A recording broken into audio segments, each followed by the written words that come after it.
बहुत बधाई आपको रितु जी। बिग हैंड फॉर रितु निश्चल।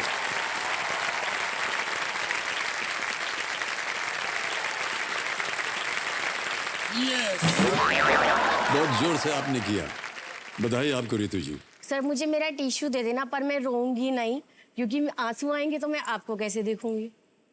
मैं रोऊंगी नहीं।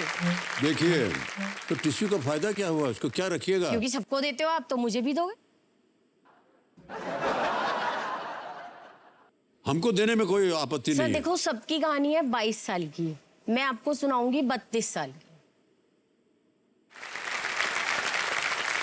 सबकी कहानियां 22 साल की। केबीसी की। और ठहर जाइए 32 साल की का 1 2 3। Thank you. एक बार हाथ मिलाने से।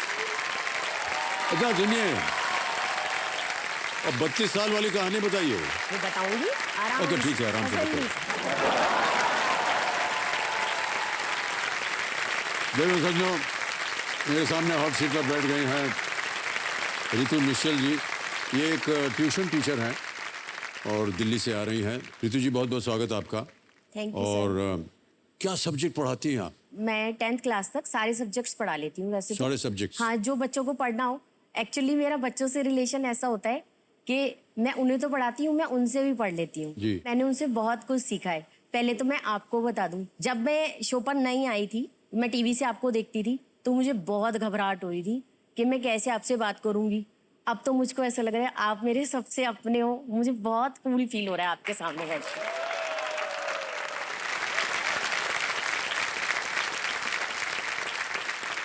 ऑलराइट। तो आज आप रितु जी अपने साथ कंपेनियन के रूप में किन किन लोगों को लाई हैं? सर मेरा तो पूरा परिवार आया है। वाह। मेरी सबसे प्यारी बहन आई है, बहन के हस्बैंड आए हैं, प्रणाम, मेरी बेटी प्रणाम। आई है और मेरे प्यारे हस्बैंड भी आए हैं। नमस्कार, बहुत बहुत स्वागत आप सभी का आज के हमारे इस कार्यक्रम में। तो खाना वाना के विषय में आप काफी उत्तम स्तर पर रहती हैं एकदम। सर बहुत सारा नहीं जानती, पर काफी कुछ जानती हूँ। जैसे कि देखो, बना तो सारा लेती हूँ और अच्छा बनाती हूँ, टेस्टी बनाती हूँ। यहाँ तक कि मेरा अपना एक चैनल भी है। ओह हाँ जी। जी, आप कुछ कहना चाह रहे थे भाई साहब? सर ये बेशक खाना अच्छा बनाती हो, लेकिन जब भी मुझे मिलता है तो मुझे उसका स्वाद नहीं आता।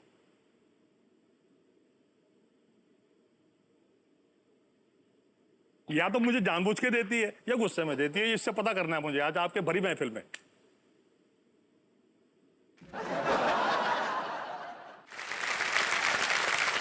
जब अगर कोई पति गुस्सा करेगा तो पत्नी क्या करेगी? खाना वही खिलाएगी करेगी और क्या? ना, वो खाना खिलाएगी जो उसे पसंद ना हो। ये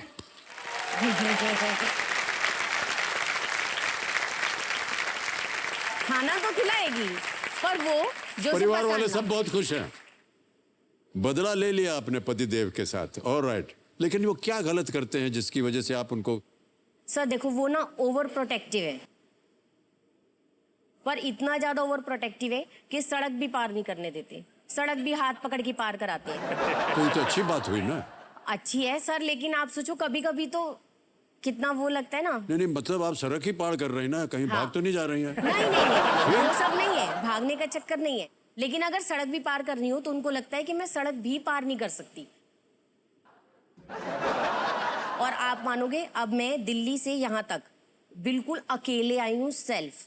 क्योंकि मैं आपको बताना चाह रही हूँ, मेरी ना एक्चुअली प्लेन की टिकट वो मिस हो गई थी, प्लेन मिस हो गया था। और बार बार फोन कर करके सब हो गया, बोर्डिंग कार्ड ले लिया, सामान अंदर करा दिया, बैठ गई प्लेन में। मतलब आप मानोगे नहीं, 20 फोन आ गए।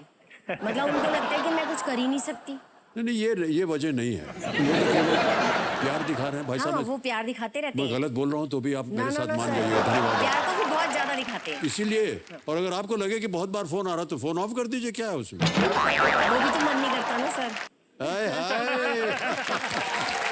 ओके रितु जी, हम आपसे पूछना चाह रहे थे कि आपने कहा था कि आप फूड वीडियो बनाती हैं। हाँ जी सर।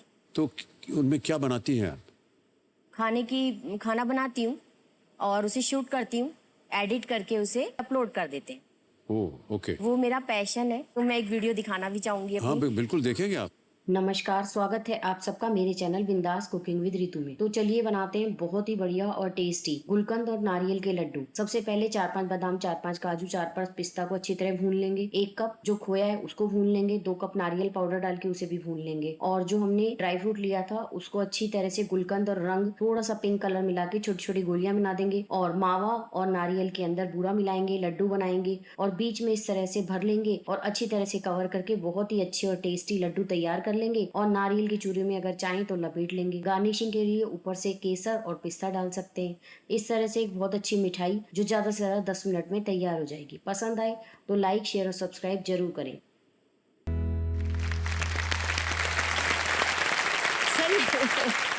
सर ये वाला जो काम है ना, मतलब मैंने कभी, आप मानोगे, 12th क्लास तक मैंने एक रसोई में जाके एक रोटी भी नहीं बनाई, फिर कभी भी नहीं। क्योंकि हमारी मतलब फादर की डेथ थोड़ा अर्ली एज में हो गई थी और मदर मेरी गवर्नमेंट जॉब में थी।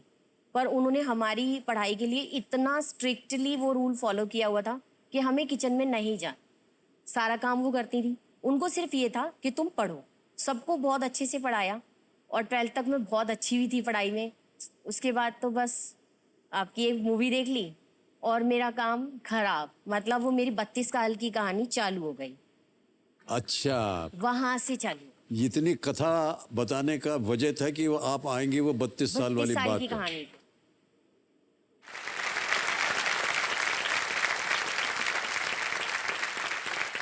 सोचो सर, अब मैं आपको अच्छा अपनी देवी जी, कहानी- आपने इतनी अच्छी भूमिका बांध दी है तो सुनाई तो आप देते। बता ही दीजिए हाँ, क्या बता है ही ये देते। 32 साल वाली बात। आप सोचिए सर, एक 15-16 साल की लड़की 10th 11th में हो और वो आपकी फिल्म देखे शराबी और गाना सुने मुझे नौलखा मंगा दे रही, तो उसके बाद उसकी लाइफ क्या होगी? सिर्फ आप रहते थे दिमाग में, सिर्फ आप।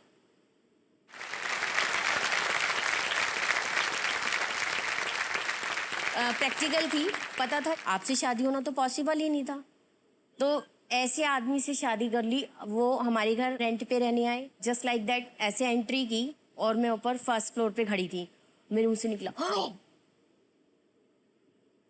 वहीं पर तीर चल गया। फर्स्ट, मतलब मेरी तरफ से था।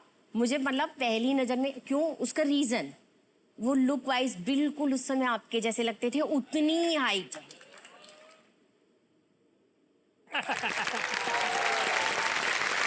एक ही रीजन था सर, और कोई रीजन नहीं था। बड़ी कृपा है आपकी रितु जी, बहुत ही सुंदर तरीके से आपने 32 साल वाली बात बताई।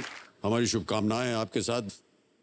देवी जी, एक प्रश्न पूछना है मुझे आपसे। हाँ जी सर। आपने कहा लाइफलाइन चाहिए मुझे 2020। वो सर गलत है। वो सर, मैं आपके सामने बैठ के ना सच में बहुत नहीं, बिल्कुल घूमी हुई अच्छा हूँ। वो तो दूसरी बात है। आप मेरी बहन मेरी से एक बात पूछ- बताइए। आप पहले मेरी बहन से नहीं, पूछ नहीं, लो। मेरी मेरी उसने बात कहा सुनिए। था कि तू उनके सामने बैठ के बेहोश तो नहीं हो जाएगी। 2020 में होता क्या इधर? सर पता नहीं क्या होता, मेरे को तो कुछ समझ में नहीं आ रहा। मेरे को बस क्वेश्चन पे फोकस करती हूँ जब आप बोलते हैं, ठीक है? बाकी तो मैं आपको ही देखती रहती हूँ।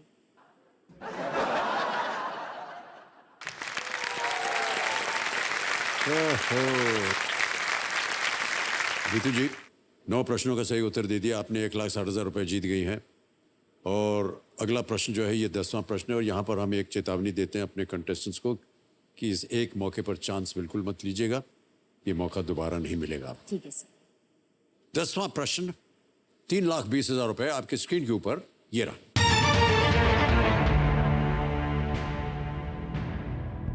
– 2022 में भारत ने भगवान बुद्ध के 4 कपिल वस्तु स्मृति चिन्ह किस देश को भेजे थे?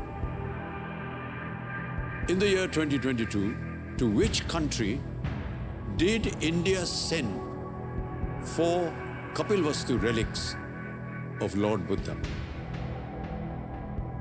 A. Japan. B. China. C. Laos. D. Mongolia.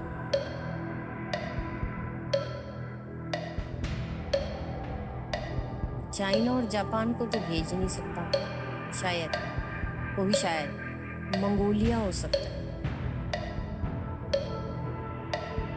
Sir मुझे इसका आंसर नहीं पता है, तो मैं लाइफलाइन लूंगी और कौन सी लाइफलाइन? ऑडियंस को। शांत हो जाइए, ऑडियंस पोल लेना चाहेंगे। कंप्यूटर जी इसको अंकित कर दीजिए ऑडियंस पोल को। और ऑडियंस आपकी बारी आ गई है वोटिंग मीटर हाथ में।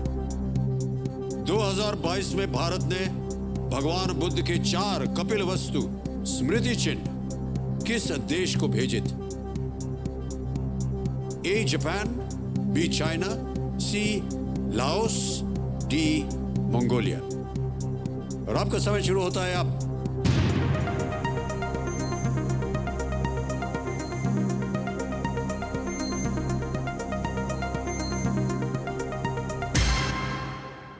डी मंगोलिया को 42%, 27% दिया है जापान को, चीन को दिया है 18% और लाओस या लाओस को दिया है 13%। क्या कीजिएगा? सर डी मंगोलिया को लॉक किए।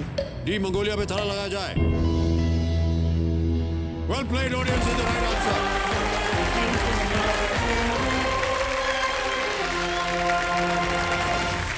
कपिल वस्तु वो जगह थी जहां भगवान बुद्ध तब रहते थे जब वे राजकुमार सिद्धार्थ थे।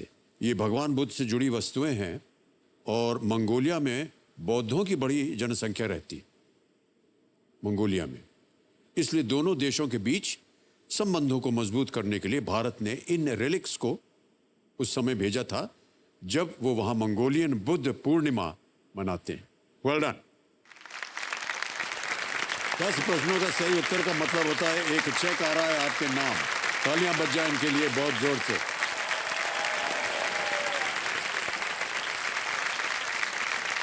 बहुत बहुत बधाई आपको रितु जी। 3,20,000 रुपए का चेक।